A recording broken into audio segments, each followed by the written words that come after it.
anteriores ponentes abordaron el problema de la ciencia abierta desde distintas perspectivas, pero yo diría que hubo una coincidencia bastante generalizada en torno a que todavía la identificación de qué es y qué debe ser, cómo se debe interpretar y evaluar la ciencia abierta es un asunto abierto, que no ha terminado de identificarse indicadores, protocolos, etcétera, y que eso está en proceso de construcción por el momento.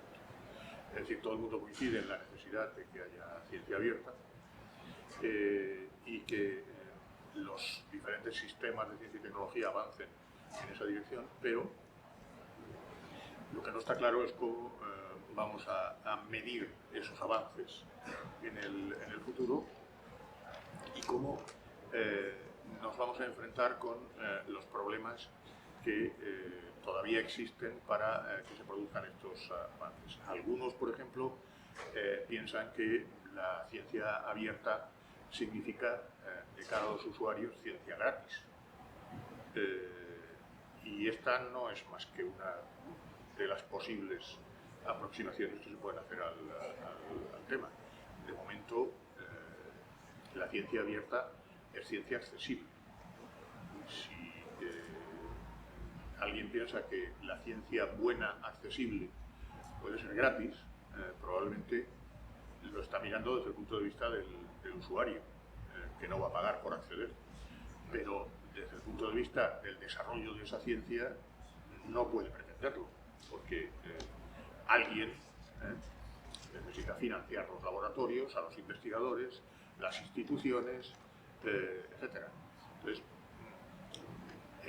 es importante poner el foco en lo que hasta ahora es posible en relación con la ciencia abierta, que tiene que ver con la accesibilidad y que tiene que ver con la pluralidad de targets en cuanto al destino del conocimiento,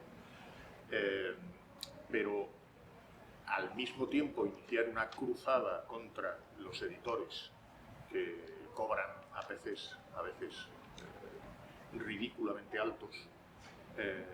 Yo creo que esto tendrá que venir y tendrá que haber regulaciones al respecto, pero exige la necesidad de concertar acuerdos entre muchos países para conseguir que eso sea posible. En Europa hemos tenido la experiencia del Plan S y no ha resultado nada fácil. Tengan ustedes en cuenta que la ciencia también es aparte de un desarrollo social importante, tiene unas implicaciones económicas también muy importantes. Hay muchos países que invierten cantidades enormes en el desarrollo de la ciencia. Entonces, la divulgación de esa ciencia también tiene implicaciones económicas. Cuando los grandes editores se reunieron con las autoridades de la Unión Europea y las autoridades de la Unión Europea dijeron: oiga, que aquí vamos a hacer lo mismo que hicieron en Estados Unidos, y es que si se ha producido un hallazgo con fondos que son públicos de la Unión Europea, ese hallazgo tiene que estar difundido libremente. Y entonces los editores contestaron: nos parece muy bien, pero ¿me diría usted qué va a hacer cuando los 50.000 empleados que tenemos nosotros se vayan a la calle? Es decir, que este asunto hay que verlo de la manera más amplia posible de mirar y buscando soluciones a los distintos factores. Visto desde la perspectiva de nuestros países, de Iberoamérica, donde no tenemos industria editorial científica, nosotros lo que tenemos son publicaciones académicas y, en el mejor de los casos, de sociedades científicas que están siendo financiadas por las instituciones. Pero no tenemos industria. ¿No? Nosotros no tenemos Elsevier, Wiley, Springer, Taylor and Francis, etc. esas potencias editoriales que finalmente lo que están haciendo es proteger su negocio y están defendiendo el mercado. Aquí los gurús del Open Access nos han estado diciendo durante mucho tiempo que con el acceso abierto íbamos a llegar poco menos que al paraíso. Y han tardado 10 minutos las editoriales en darle la vuelta al mercado y conseguir hacer negocio con el acceso abierto. El porcentaje de aporte al conocimiento científico por país que hacen las instituciones académicas es considerablemente mayor que el que están haciendo otros países. Por ejemplo, si nosotros comparamos el porcentaje de conocimiento científico que aportan las instituciones académicas en cualquier país de América Latina con lo que sucede en Estados Unidos, pues claro, lo que tenemos es que, aun siendo muy importante la aportación en Estados Unidos de las universidades, pero hay en Estados Unidos muchos centros de investigación privados, muchas instituciones que no son universitarias y que también producen investigación, y por tanto el porcentaje de aprobación de aportación del mundo académico en Estados Unidos es menor que aquí. Por consiguiente, yo diría que esta es una característica de los sistemas científico-tecnológicos en América Latina que es necesario tener en cuenta a la hora de diseñar las políticas públicas. Por ejemplo, es muy necesario que los países tengan en cuenta, por más repulsión que les pueda producir a algunos, que los sistemas científico-tecnológicos, cuando son fundamentalmente académicos, producen conocimiento tanto las universidades públicas como las privadas.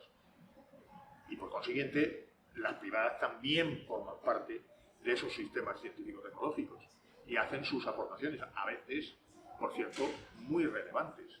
Hay países como Colombia, en el que prácticamente el sistema universitario está dividido 50-50 entre públicas y privadas. Y luego, en cuanto a la aportación de conocimiento en términos cuantitativos, también está dividido 50-50, pero en términos de impacto, las privadas están produciendo con mayor nivel de impacto que las públicas. La situación de los diferentes países es muy distinta. Ahora, existe un tipo de país en América Latina que es un poco como muchos países europeos, es decir, el sistema universitario es básicamente público. Y cuando la mayor parte del conocimiento que se produce en ese país procede de las universidades y las universidades mayoritariamente son públicas, entonces ahí existe la posibilidad de diseñar políticas públicas que impliquen, que involucren a las universidades y que al mismo tiempo dinamicen el funcionamiento de esos sistemas más fácilmente que en otros sistemas que son más híbridos, ¿no? Esto es lo que pasa en Argentina, en Brasil, en México. Son países en los que los sistemas universitarios son básicamente públicos. Lo mismo que en España, por cierto, y en la mayoría de los países europeos, ¿no? Sistemas básicamente públicos. Y en ese caso, las regulaciones que proceden de los ministerios de Ciencia y Tecnología son regulaciones en las que los dos actores fundamentales que tienen que poner de acuerdo son el Ministerio de Ciencia y el Ministerio de Educación, para conseguir que el sistema avance y mejore sus resultados. Bueno, una última pregunta sobre los mejores predictores de esas capacidades científicas de las instituciones, en los centros de investigación o en las universidades, desde su perspectiva, ¿dónde debemos poner la atención en el caso de Panamá, por ejemplo? Yo creo que las universidades deberían tener unas políticas claras en cuanto a atracción de talento y retención de talento. Ambas cosas son muy importantes. Y esto es muy complicado en el caso de las instituciones públicas porque tienen muchas dificultades para atraer talento de forma totalmente libre, es decir, irse al mercado y buscar el talento donde lo haya y atraerlo, haciendo buenas ofertas. Esto es muy complicado cuando se trata de universidades públicas en nuestros países, porque las regulaciones no se lo permiten. y mucho menos en lo que tiene que ver con la retención de ese talento. Dotar de los incentivos necesarios y de las condiciones de trabajo mejores a aquellos investigadores que son capaces de generar mejores resultados, esto es imprescindible, pero difícil en el caso de las instituciones. Las privadas lo tienen más fácil porque pueden hacer algo que otros países ya hacen desde hace mucho tiempo, que es sencillamente negociar face to face entre el investigador y la institución sus condiciones de trabajo y pactar unos términos que son ad hoc de la persona, para la persona. Esto, en el caso de las instituciones en nuestros países, que tenemos sistemas muy rígidos de contratación, resulta muy complicado. Pero si tú no vas a ser capaz de atraer el mejor talento en función de las líneas de investigación prioritarias que estás dispuesto a apoyar, y no vas a ser capaz luego de, si lo has atraído, de retenerlo, o si ha nacido allí como una seta en medio del campo, pues me parece que va a terminar pasando algo parecido a lo que pasa con el fútbol. Que Messi nace en Rosario y juega en el Barcelona o en Miami. Bueno, eso nos pasa actualmente y se fuga mucho talento, pero es muy importante su planteo porque no es solamente captarlo, sino retenerlo. Sí. Quedamos con esa idea. Y creo que no es solo un problema, lo mismo que he dicho en la presentación, que nadie piense que todo esto es un problema de plata. Que nadie piense. Aquí hay temas que tienen que ver con la cultura académica y con la forma en que se organizan las instituciones, que son muchas veces más importantes que la propia plata. Si una universidad es capaz de darle unas condiciones de trabajo a un investigador, a lo mejor resulta que está dispuesto a estar en un país donde se encuentra más cómodo, donde ha nacido, por ejemplo, renunciando a una parte de la plata, pero si las condiciones de trabajo le satisfacen. Ahora, si va a volver a su país después de hacer el doctorado y se va a tener que pelear con todos los que se han quedado ahí calentando la silla durante años, no parece un futuro muy halagüeño. Llevamos más de 15 años teniendo reuniones periódicas con nuestros proveedores de raw data de Elsevier y siempre nos hacen una pregunta recurrente. ¿Podría usted decirme por qué razón tenemos que regalar algo por la que los clientes están dispuestos a pagar? No es una pregunta fácil de contestar porque cuando hablas con gente que está en el mundo de los negocios, dices, ¿por qué tenemos que regalar? ¿Por qué tiene usted puesto aquí en estos portales de acceso abierto como ese que está mostrando ahí todos estos indicadores? Y si resulta que hay gente que estaría dispuesta a pagar por acceder a eso. Bueno, la razón es que nosotros utilizamos la información para generar también una cultura entre los investigadores y las comunidades académicas y científicas de uso de información precisa que luego sirva para tomar decisiones en los distintos contextos. Esa es la finalidad con la que nosotros nacimos. Nos tenemos que sostener de alguna manera y nos sostenemos haciendo asesoría de las instituciones cuando nos lo piden. Pero la información, en mi opinión, toda la que tiene que ver con los metadatos, al menos, la información de texto completo es otra cuestión, es otro asunto.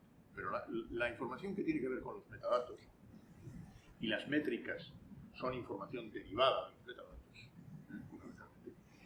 Yo creo que no solo es que debiera estar en acceso abierto, es que creo que va a estar en acceso abierto, lo quieran o no. Hoy día, a través de Crossref, puedes conseguir prácticamente todos los metadatos que tienen las bases de datos tipo WOS o Scopus y más. Otra cosa distinta es que a esos metadatos hay que añadirles valor después, convirtiéndolos en métricas y haciendo procesamiento de esa información. Lo mismo que pasa con la información que está en los repositorios.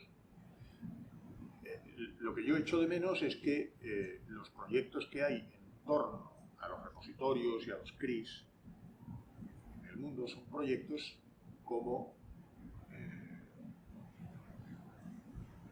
de recuperación de información. Es decir, en realidad son metabuscadores, como la referencia, ¿no? La referencia es un metabuscador al final.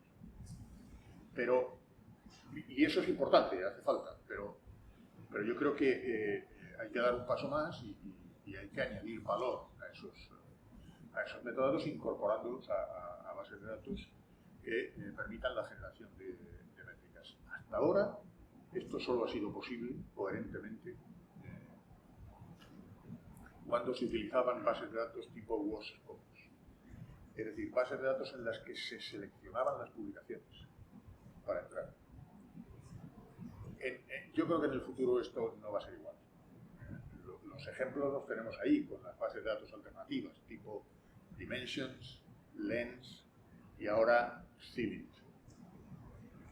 Esas bases de datos tienen coberturas mucho más amplias y ya no tienen miedo a que haya revistas no tan buenas dentro de las bases de datos, porque las métricas van a relegar a esas revistas al final de la curva.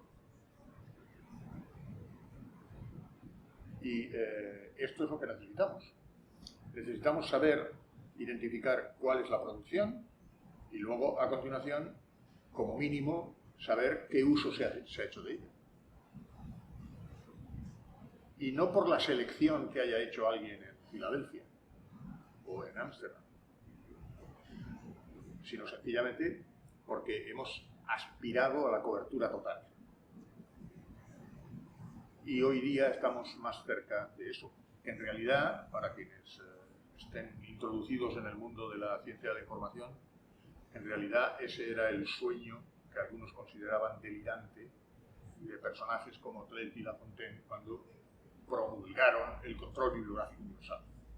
Ahora vamos a añadir en la próxima edición del ranking de instituciones, vamos a añadir 2 indicadores de impacto social más.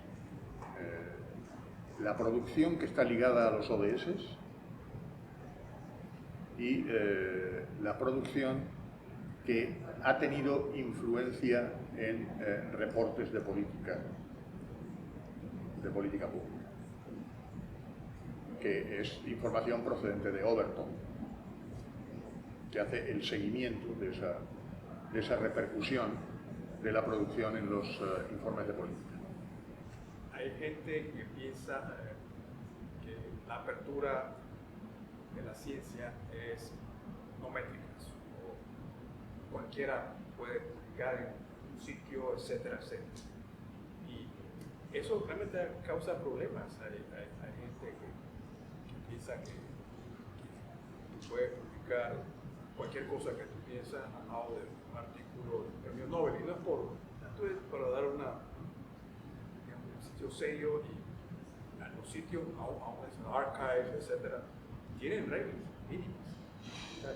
Pero hay gente que se queja de eso, gente, científicos, algunos pseudocientíficos, qué sé yo, pero fuertemente, que andan constantemente. Hay gente que tienen grupos, muchos con PhDs, etcétera, que andan Wild West, ¿no?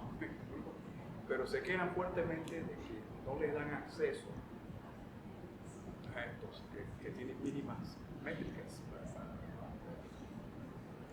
estándares, quiero, ¿no? Sí, son abiertos, pero con ciertos estándares mínimos. Se quejan de eso. Hay ciertos grupos que conozco, inclusive se organizan y tienen unos sites paralelos. ¿Qué opinión tiene usted? Y no sé si en el foro trataron de algo de eso. Digo, lo vemos. Sí. El pobre Fauci en Estados Unidos fue acosado, incluso denunciado en los tribunales y tal, por hacer lo que desde el punto de vista científico fue una gestión realmente ejemplar. Y creo que esto no se va a poder evitar, ¿no? A partir del momento en que alguien inopinadamente se puede ir a una red social y decir cualquier barbaridad, la que se le ocurra, pues estas cosas evidentemente pasarán. Yo lo que creo es que la sociedad va a terminar por tener un criterio para identificar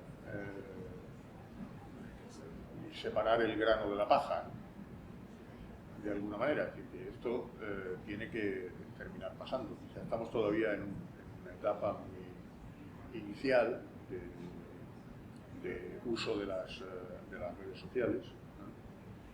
Pero que siga habiendo gente por ahí que crea que a través de las vacunas se nos ha inoculado un chip para controlarnos en el futuro y que votemos a este o al otro o al de más allá. No sé.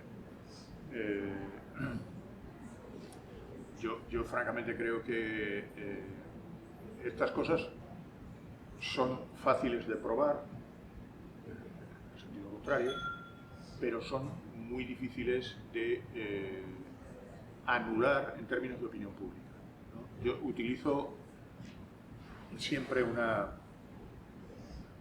como ejemplo de la dificultad que representa esto de cambiar una tendencia que existe en la sociedad. Hay una cosa que no sé si ustedes han oído hablar de ella, que se llama la ley de Brandolini, que es una ley, bueno, lo de ley quizás sea una palabra demasiado grande para referirse a esto, pero es una especie de regularidad que un informático italiano, un tal Brandolini, enunció hace unos años. Y lo que decía es que la tasa de esfuerzo que hace falta para que una mentira se instale en la sociedad es incomparablemente menor, en términos de órdenes de magnitud, que el esfuerzo que hace falta para erradicarlo de la sociedad. Y esto sucede con muchas cosas. Es decir, en la vida la gente se encuentra cómoda aceptando incluso ideas que yo pongo en los seminarios estos que doy sobre todo a jóvenes investigadores para separar lo que es ciencia de lo que es paraciencia o pseudociencia. Pongo el ejemplo de la daga que encontraron en la momia de Tutankamón y que parece ser que han identificado que está hecha con un hierro que es meteorítico. La conclusión de algunos es, claro, es que los egipcios son una civilización extraterrestre. Bueno, pues, o sea, vete tú a negar que eso sea cierto. Por eso creo que son tan importantes las comunidades científicas y los procesos de revisión por pares. Porque al final del día, lo único que podemos hacer es decir, mire, no voy a discutirle a usted si los extraterrestres o los alienígenas ancestrales, como dicen algunos, estuvieron o no estuvieron. No me voy a molestar. Solo le digo, la comunidad de egiptólogos no acepta semejante cosa. Punto final de la discusión. Y así es como funcionan las comunidades científicas. No funcionan de otra manera. Simplemente las comunidades de científicos en ciertas áreas nos hemos puesto de acuerdo en que el acervo de conocimientos aceptable para esa comunidad en este momento es ese. Y mañana a lo mejor nos tenemos que decir de todo lo que estamos diciendo ahora, porque descubrimos algo. Si uno estudia mínimamente cómo se desarrolló el proceso de descubrimiento de la estructura del átomo, la cantidad de teorías que fueron aceptadas y rechazadas progresivamente por los mismos investigadores, en un proceso de refutación continua, que en definitiva eso es el avance del conocimiento. Lo que no puede ser es que, porque en un momento determinado fuera aceptado por la ciencia algo, ¿no? Pues eso significa que tenemos que rechazar todo el conocimiento científico. Los reyes que tenían los mejores médicos en el comienzo de la Edad Moderna, por ejemplo, Carlos V, se murió de gota, pero no dejó de comer carne de caza hasta el último día de su vida, porque nadie le dijo la relación que había entre una cosa y otra. ¿Eso qué significa? Que los médicos que había entonces no tenían ni idea, no, sabían lo que sabían en aquel momento. Lo mismo que ahora, por cierto, saben lo que saben, que no es todo.